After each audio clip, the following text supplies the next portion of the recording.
حدیث مبارکہ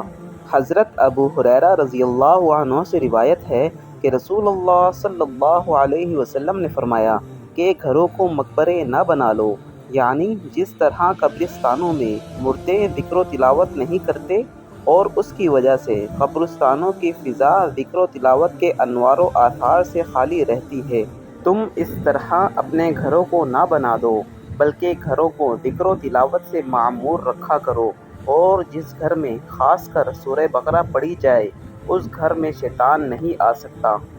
تشریح: